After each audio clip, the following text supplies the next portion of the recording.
కానీ శేషగిరి గారు గతంలో జరిగిన దానికి ఇప్పుడు సిస్టమేటిక్గా ఆర్గనైజ్డ్గా గ్రాస్ రూట్కి వెళ్ళి ప్రజల మైండ్ ని గెలికేసి ప్రజల మైండ్ లో లేనిపోని కల్పించి దాన్ని పెరిగి పెద్ద చేసేలాగా ప్రజల మధ్య వర్గాల మధ్య లేకపోతే వ్యక్తుల మధ్య డివిజన్ తీసుకొస్తున్న మాట మీరు చెప్తున్నా 1977 కి 1990 కి 2024 కి ఎంత డివిజన్ వచ్చింది? వ్యక్తుల మధ్య కొట్లాట లేకపోయినా కొట్లాట సృష్టిస్తూ ద్వేషాలు రగిలిస్తూ పరస్పరం మాట్లాడుకోలేని పరిస్థితి ఉందా లేదా? సోషల్ మీడియా సోషల్ మీడియా వేరే ఆపరేట్ చేయదు.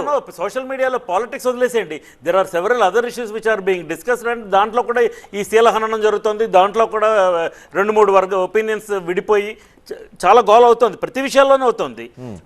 మనకు పాలిటిక్స్ ఇంట్రెస్ట్ కాబట్టి, ఇండియన్ సొసైటీకి పాలిటిక్స్ ఎక్కువ ఇంట్రెస్ట్ కాబట్టి we focus on that.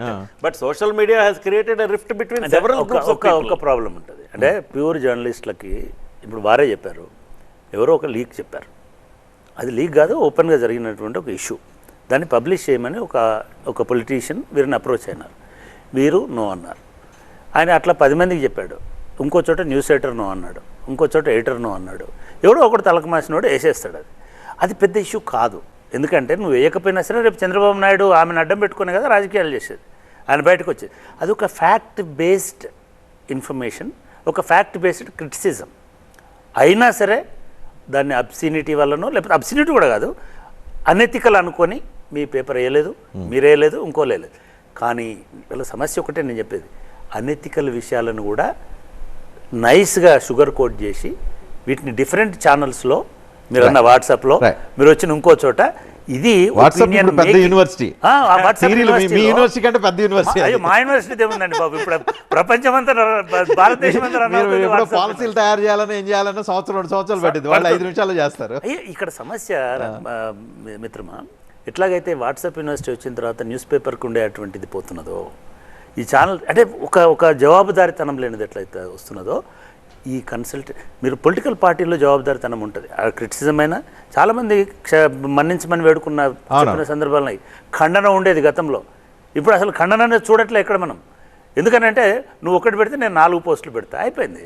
Right Mohan, దీన్ని మీరు ఇచ్చే జస్టిఫికేషన్ ఏంటి? ఈ particular propaganda created by strategist, it's a మొత్తం ఏదైతే యాక్షన్ ప్లాన్లో అదొక పార్టా, ఆ పార్ట్ని ఎక్కువగా రాజకీయ పార్టీలు వాడుకుంటున్న పరిస్థితిలో ఆ రాజకీయ పార్టీలు కూడా దీన్ని ఏ పద్ధతిలో మీరు వాళ్ళకి సజెషన్ చేస్తూ ఉంటారు, వాళ్ళు ఎలా వాడుకుంటున్నారు దీన్ని? సార్, ఒక కన్సల్టెంట్ ఏదో చేసేస్తాడు అనే దానికి నేను కంప్లీట్గా డిసగ్రీ చేస్తాను sir. Consultant can only marginally influence the result sir.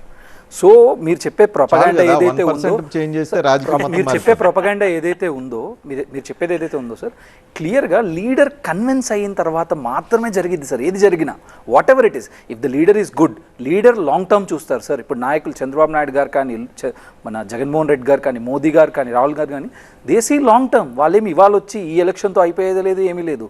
పార్టీలు ఏమి అలా రావు అలా పోవు సార్. సో ఇప్పుడు ఏదో ఒక డెసిషన్ ఇది చేసేయండి అది చేసేయండి అని చెప్పినంత మాత్రం అలా జరగదు సార్. డేటా మైనింగ్ చేసి ఖచ్చితంగా డేటా మైనింగ్ దేనికి చేస్తారు సార్? పాయింట్ నెంబర్ 1, ఇప్పుడు సెంటిమెంట్ అనాలిసిస్ అని చేస్తారు sir. Point number 1, sentiment analysis. Leader మీద ఎలాంటి సెంటిమెంట్ రన్ అవుతుంది, లీడర్ మీద ఎలాంటి పాజిటివ్ సెంటిమెంట్ ఉందా? ఇప్పుడు ఒక స్టేట్మెంట్ ఇచ్చాడు సార్ ఒక లీడర్, స్టేట్మెంట్ ఇస్తే ఆ స్టేట్మెంట్కి పాజిటివ్ రిజల్ట్ వస్తుందా, నెగిటివ్ రిజల్ట్ వస్తుందా అనేది చేసి లీడర్కి చెప్తాం. Leader will decide what to do.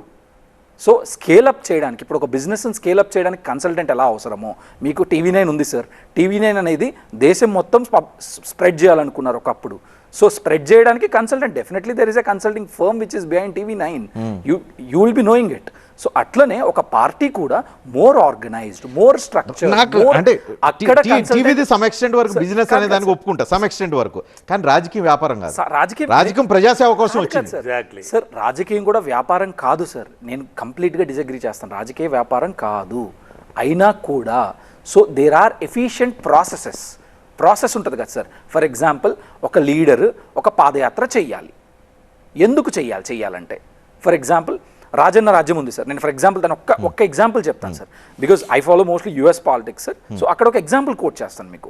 ఒక నేరేటివ్ అన్నారు కదా సార్ ఇందాక నుంచి, అసలు నేరేటివ్ ఎలా వచ్చింది, నేరేటివ్ అనేది ఎలా వచ్చింది, హౌ దట్ ఈస్, మీరు వీళ్ళు కన్సల్టెంట్లు ఏదో చేసేస్తారో అంటున్నారు, అసలు ఎలా బ్రూ అయ్యింది నేరేటివ్ అనేది చెప్తాను సార్. ఫర్ ఎగ్జాంపుల్ 2004లో బుష్ వాజ్ కంటెస్టింగ్.